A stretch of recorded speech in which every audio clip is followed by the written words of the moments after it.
In our previous video regarding Elder Dragon level monsters, we took a look at creatures that either took on the influence of actual Elder Dragons to become as powerful as they are, or took on evolutions to become as powerful as Elder Dragons. Now in this video, we are going to take a look at monsters that could take on Elder Dragons without the need for any innate evolutions or any kind of outside influences. Let's go ahead and check them out.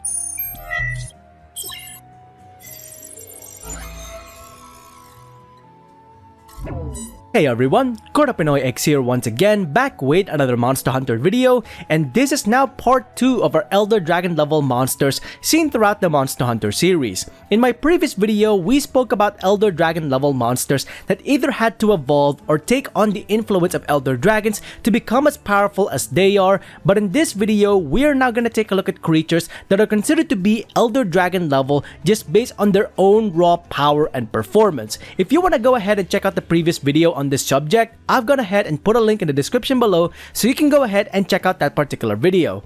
Now to start us off in this video of Elder Dragon level monsters that don't need any innate evolutions or outside influence in any way, shape or form, we're gonna take a look at the very first one to be ever introduced in the series, which is none other than the RAJANG introduced in Monster Hunter 2.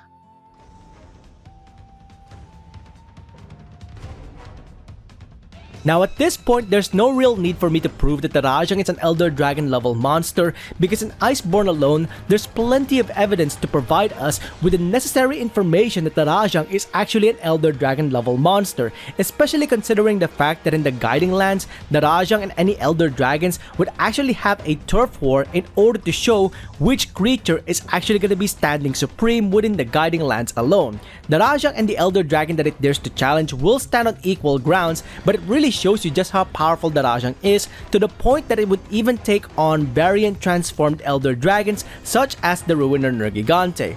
Not only that, we finally have evidence that a RAJANG can actually prey upon a Kirin's horn in order to basically snap it off a Kirin's head, eat it like a Snickers bar, and gain the electrical properties of the Kirin's horn in order to empower its golden state. This was only ever hinted at in previous Monster Hunter games, but in Iceborne, they finally prove it 100%. So the RAJANG is not only an Elder Dragon level monster, this creature actually preys on an actual Elder Dragon altogether.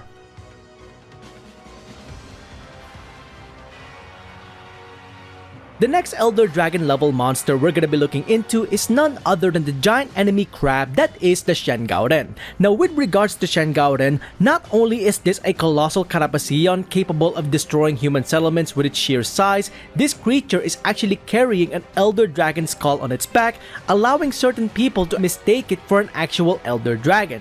The skull on its back is based on the Laoshan Lung, but in comparison to the Laoshan Lung that we have seen previously back in the old world, this Laoshan Lung skull is massive by comparison. With this massive skull on its back, the GAOREN is capable of creating a gigantic ball of acid that could be utilized as a means of slowly destroying the fortresses that cover human settlements. So GAOREN utilizes this acid capability in order to destroy fortresses and destroy human settlements altogether, thus making it an Elder Dragon level monster by design.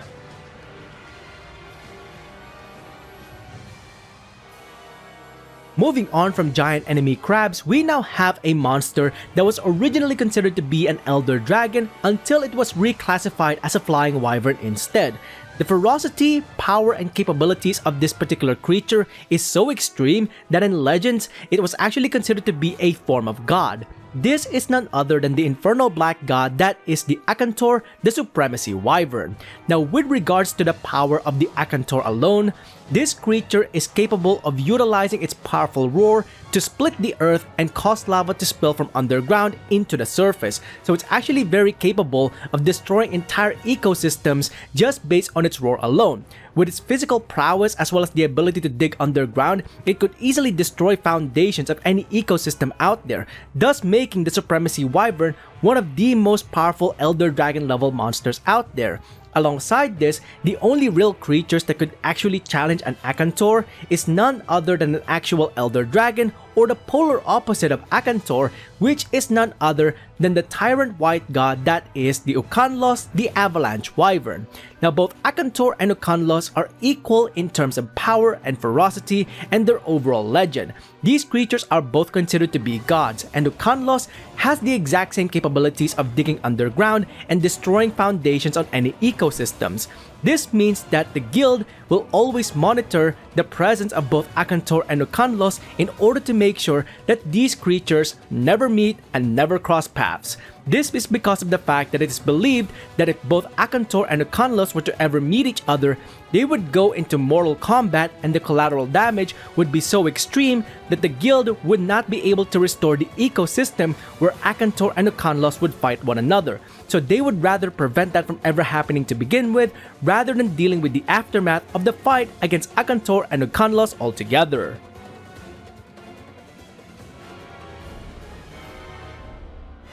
The next monster that we are going to be observing here is one that gave people quite a bit of a pickle when it was introduced as the very first title DLC update within Monster Hunter World. This of course is none other than DEVILJHO.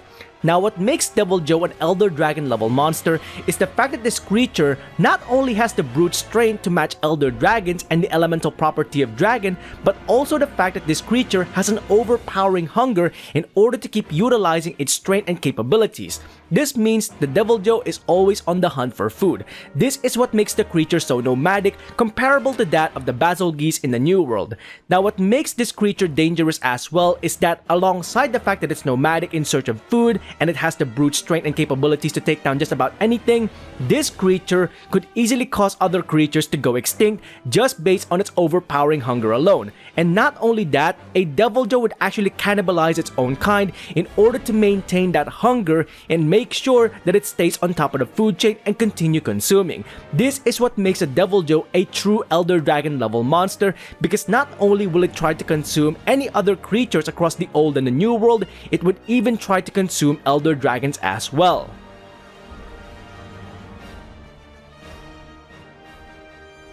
Now this next monster that we're observing here is considered as Elder Dragon level not because of brute strength or elemental properties or anything of the like, but rather a unique ingenuity not seen with any of the monsters we have seen throughout the series. This of course is none other than AHtal-ka. See, what makes AHtal-ka so dangerous as an Elder Dragon level monster is the combination of its unique capabilities, which is the golden silk, plus its own unique creativity. See, AHtal-ka can actually grab any kinds of materials across the arena that you fight it in, which is the Forlorn Citadel, and by combining those products with the golden silk, AHtal-ka can create a gigantic man-made construct known as the Empress Throne and utilize the Empress Throne as a means of a gigantic mecha in order to take down fortresses and any hunters that dare to cross its path.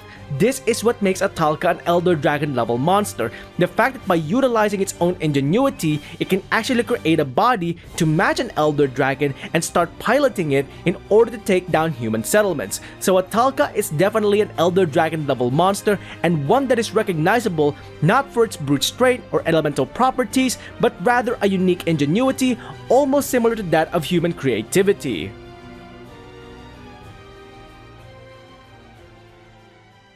Now finally, let's take a look at the latest monster introduced in the series, considered to be Elder Dragon level due to its highly explosive capabilities and volatile behavior. This of course is Bazelgeuse. Now Bazelgeuse is considered to be Elder Dragon level because this creature would rain down explosions on just about any region of the New World and even start invading hunters' hunts in order to interrupt and cause chaos. One of the key things that we understand about Bazelgeuse, especially in the base game, is that it would take on any kind of predators such as the DEVILJHO and stand toe-to-toe against them to really show that this creature is more than capable of taking on Elder Dragon level monsters.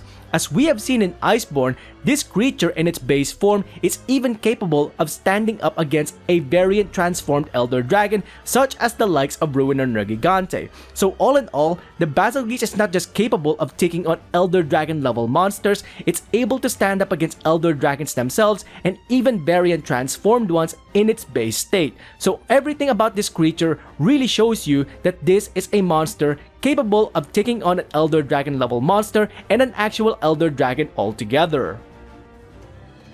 And that, everyone, is the list of monsters so far in the series considered to be Elder Dragon level, either based on their capacity for destruction being equal to that of an Elder Dragon, or the fact that these creatures can actually take on Elder Dragons in one-on-one combat. Now, once again, these creatures do not need any innate evolutions in order to become powerful as Elder Dragons, or any outside influence based on Elder Dragons such as bioenergy. These creatures can take on Elder Dragons just based on their own raw performance. Now, before I go ahead and finish off this video, I just want to go ahead and thank ReaverJolt for providing me with the clips regarding the AKANTOR, because I was nowhere near AKANTOR in Monster Hunter Generations Ultimate by the time of recording this video. So if you want to go ahead and check out his content, I've gone ahead and put a link in the description below so you can go ahead and check out ReaverJolt for yourself. Now, alongside this, for those of you wondering about Monster Hunter Frontier, the reason I didn't add Frontier as of right now is because Frontier has officially closed down and we don't exactly know what Capcom has planned for us regarding Monster Hunter Frontier monsters. If we have more information on Frontier monsters in future and they do add it to future Monster Hunter games, I may go ahead and create an updated version of this video talking about Frontier monsters as well.